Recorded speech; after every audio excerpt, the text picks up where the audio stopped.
At Veritus, we're all about relational fundraising, but too often we hear about nonprofit leaders making random budget cuts that negatively impact this tried and true approach. We know that leaders are under a lot of pressure at their organizations and times are tight, but it's important for decision makers to understand why these cuts can impact relational fundraising. Today, my colleague Kendra Loper is joining me for an in-depth conversation about how leaders can better support their fundraisers' work and when to think twice about slashing parts of the budget. Thanks for listening.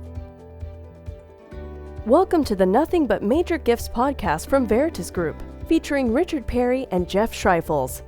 Twice a month, we bring you the latest and best thinking about major gift fundraising, so you can develop authentic relationships with your major donors. Here are your hosts, Richard and Jeff. Welcome to the podcast today. I'm Jeff Schreifels, and today I've invited Kendra Loper, our Director of Client Services, to talk about a topic that got some buzz in our company's Slack channel recently. So let me kick us off by reading this request that came in from a team member. Jeff, can you please share something for leaders about making random budget cuts that impact relational fundraising? Just recently, I had a client start a new fiscal year and a bunch of budget cut decisions were rolled out that will negatively impact fundraising. I would just love for leaders to understand why these kinds of costs make a difference and how cost-cutting measures can negatively impact fundraising.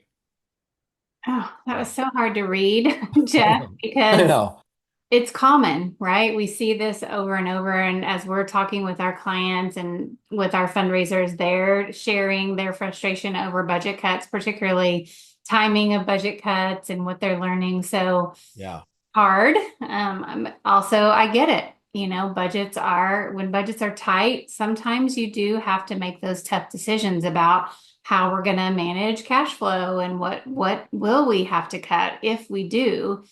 And Yeah. so obviously what we're hoping to do today is talk a little bit more about the impact of some of those decisions when they have to be made, and then why you really want to invest in your relational major gifts, especially when things feel pinched.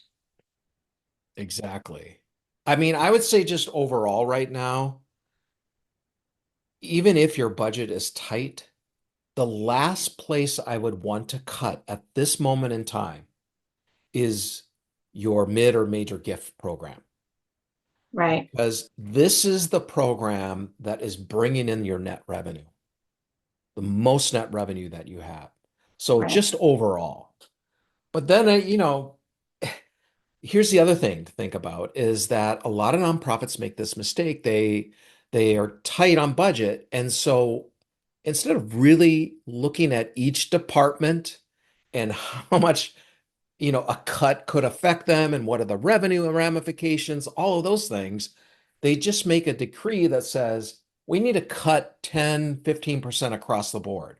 Yeah. So 10% from fundraising overall, 10% from program, across the board without really thinking about what's going on, and where that could hurt us or not. And so I think if I were speaking to a leader and they were making cuts, the last place I would cut is fundraising because that's bringing in revenue. That's the revenue generator. Last thing I would cut is fundraising. And Right. then within fundraising, the relationship fundraising, the mid and major gift area versus other areas of fundraising that may not be bringing in high ROI. But then again, you also have to look at that too, because you don't want to cut off acquisition all too long or too deep because that'll affect you down the road. So, another thing I think about is, okay, what's driving this situation? Um, what's going on with our revenue overall, or why do we need to make these cuts? Do we have the right personnel? Is something happening there? Is that Mhm. affecting our revenue situation? Or is it the market right now? Is it the economy? What are other organizations experiencing? Is it just us or is it just across the board? And we're doing all the things right, but you know, it's something out of our control. Yep. And then also then looking at on the fundraising side, are we talking to our donors correctly or not? Yep. What are our individual campaigns that we're sending out? How are they doing compared to last year and all of those things? Have we changed any strategies? Um, those are all things to think about before you just make a random cut. Um, and in development, you have to look at every strategy, what's going on before you just make across the board cuts in development. Because not each strategy is the same as far as what it's producing net revenue wise, ROI, so there's all these things to think about that if we did this cut, this means long term, it could take 2 or 3 years to recoup, meaning I've known a lot of organizations that have just said, okay, we're going to cut acquisition because we're losing money. So if we stop acquisition, we can really gain some, initial net revenue because we're not going to lose money like we do in acquisition. But then they cut too much and Right. then they're 2, 3 years out, then they're realizing, oh, we've really now got to invest a bunch of money because we're way behind in the pipeline. And it's not coming in like we thought it would. So you really need to step back and look at the big picture before you make any cuts at all, weighing that short and long term, and especially around acquisition. Now, one of the things I want to ask you, Kendra, is we also see some unhealthy responses in organizations where maybe cuts happen, but not to development. And then there's all this pressure that's added to development. You bet. Obviously we see that quite a bit with our clients when we're talking to them about, what's going on in your organization and, when cuts happen in other parts of the organization, often that pressure is, on the development team to really raise that additional revenue to try to shore that up, but without any strategies to do Yeah, that, setting kind of just like we say, if we're going to cut 10% across the board, that feels arbitrary. Same, measure applies when we're saying, well, we just want you to increase revenue by 10%. Well, what yeah, does it really mean? And have we looked at the donor pool and what's happening with our donors? Where do we see opportunity? And, you also have to invest on the front end, just like we talked about acquisition, right? It's that, long-term mentality to, or, getting over the short-term mentality to get to that long-term gain. And sometimes that can feel quite painful on the front end, right? You're yeah, investing in things that you're not going to see an immediate return, but without that investment, you're sure not going to see those right. increases that you want to see. And it's never a bad idea to go back, have your fundraisers go back to their caseloads and really review every donor and say, Yeah, okay, if we did X, or if we did Y, how could we really raise additional revenue with these particular donors? Where's the opportunity? What's realistic? But also, we talk about this all the time, Jeff.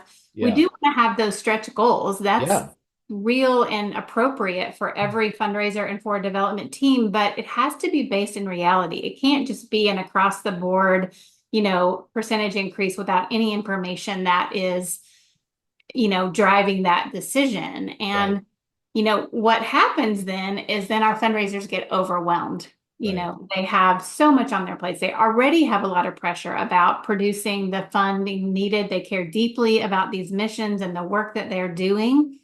And then on top of that, now they have this added pressure that doesn't feel rooted in reality around a budget, budget increase or a budget cut. And Yeah, then that team gets overloaded. Maybe we're cutting staff members. Often, what can happen, you and I know this, admin support gets cut often, right, as the first step. And when that happens, if our approach is really built on a relationship model, yeah, then our fundraisers are pulled back into all these admin tasks and they have even less time to work with their donors. So what happens, right? Then we lose that momentum we had, and it can really impact what were our plans in terms of how we plan to engage each donor, right? And not to mention the added stress and weight of carrying not only your role, but other roles on the team. And so then what happens? Fundraisers start looking around at other opportunities. And I would really encourage, organizations who are thinking about budget cuts and particularly thinking about cutting staff.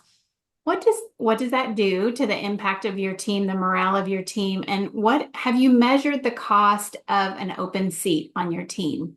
Not Mm. only what it means for the, added responsibility to those left, but if someone leaves because of that stress and you're having to then start to rehire and onboard and reintroduce that Mm. fundraiser to donors, think about all the lost time that you have. And so that's sort of a um, Yeah. an outcropping of what happens Yeah. sometimes with budget cuts, but it's real. Yeah. Definitely.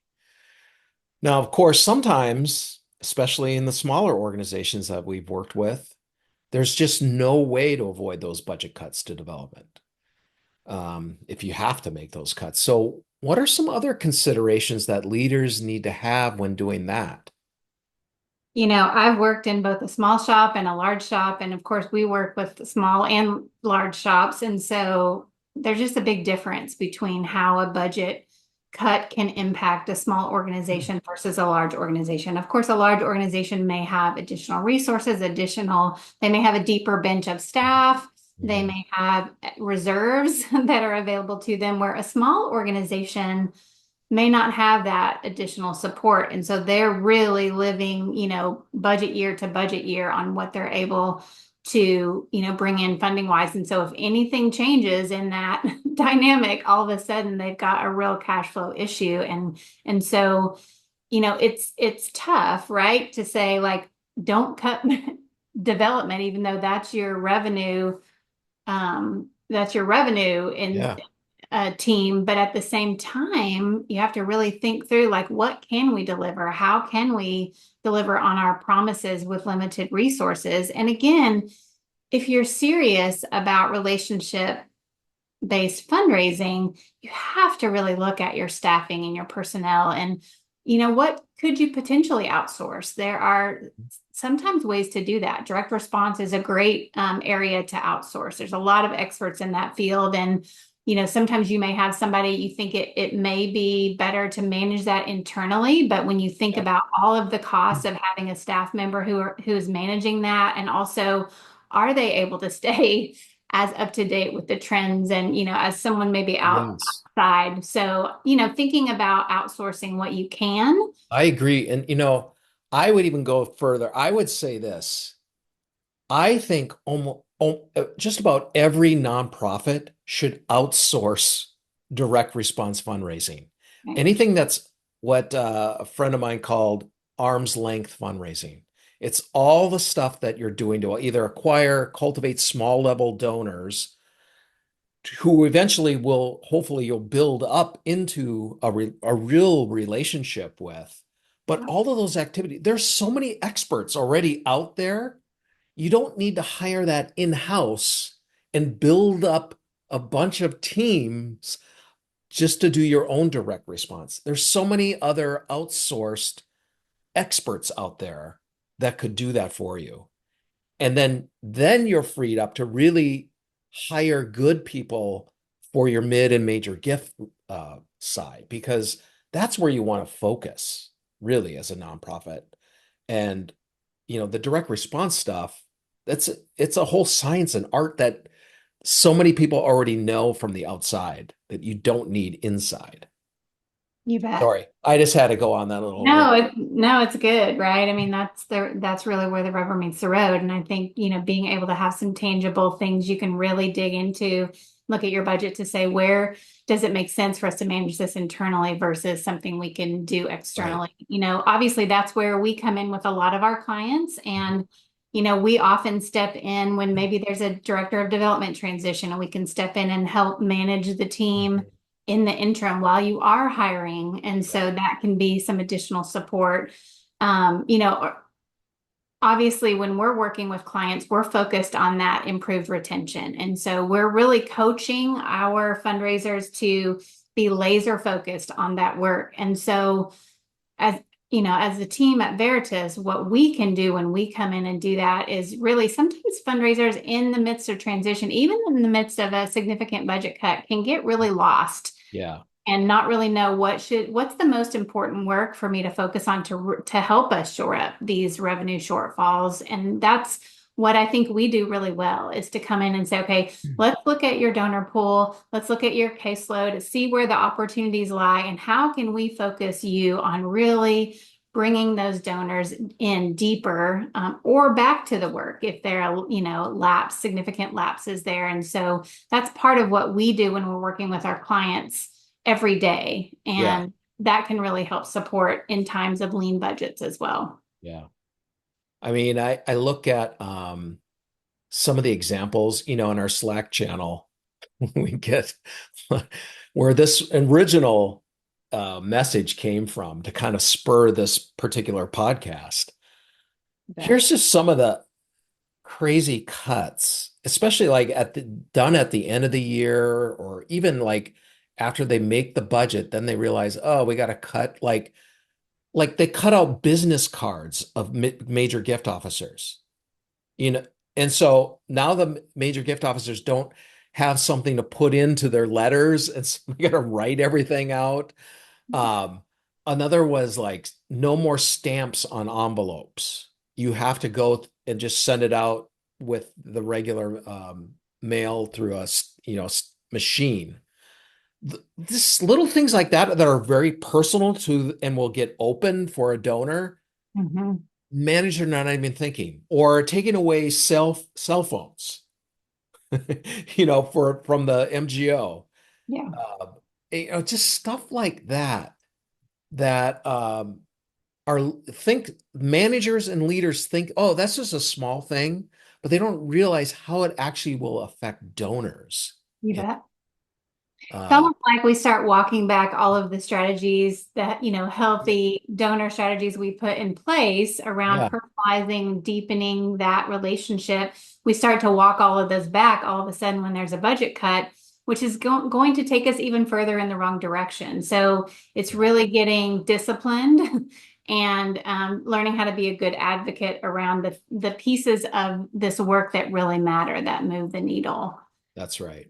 So, some of the things I think you have to think creatively, Yeah, right? If you do have yeah, to have a budget cut, how can you think creatively about where you can have some cost savings, but also still achieve your goals, right? So, you know, can we go digital on our annual report and save yeah, that in cost? I mean, those are things that I think organizations are already doing, looking for efficiencies, and certainly donors expect that from us. They don't want us spending a lot of money on things that aren't really going to help the organization move the needle forward. So, sometimes we get caught up in, well, what's our gift back to the donor this year if they if they make this level of gift? And most donors really don't want that, right? They want to see your right. mission able to move forward. They care deeply about the work, and they want to know that the money that they're donating, that they're, investing in this work, is going to its highest cause. Yeah, So thinking through like every piece of your donor engagement plan, what really matters, you know, actual stamps do matter. We know that that matters, but maybe something else along the line, maybe a printed version of this isn't where we want to spend our money. We can go digital. Or in our meetings with donors, can we really be more strategic around, if I'm going to travel to a location and use those travel dollars, how do I use them as wisely as I can? How can I make sure I meet with as many donors? right. All of those pieces that you would hope you're doing every day, but really in a budget crunch, they get kind of lifted to the top to say, okay, I want to really make sure that we are spending the dollars that we have available to us in really impactful ways. Yeah. Well, Kendra, thank you so much for joining me today. And I hope each of you listening got some information that will help you think differently about budget cuts and advocate for investing in relational major gifts. If you'd like to learn more about the opportunity you have in mid-level and major gifts, if you invest in these critical areas, I'd highly recommend applying for our free donor file assessment. This assessment will give you revenue projections for if you continue on your existing trajectory and projections for what is possible with your file. You can apply to get started at the link in the show notes or on our website. Thank you for joining us, and we'll see you next time. Thank you for joining us for the Nothing But Major Gifts podcast from Veritus Group. Richard and Jeff also write an ongoing blog that you can subscribe to for free at veritusgroup.com. Please join us again next time.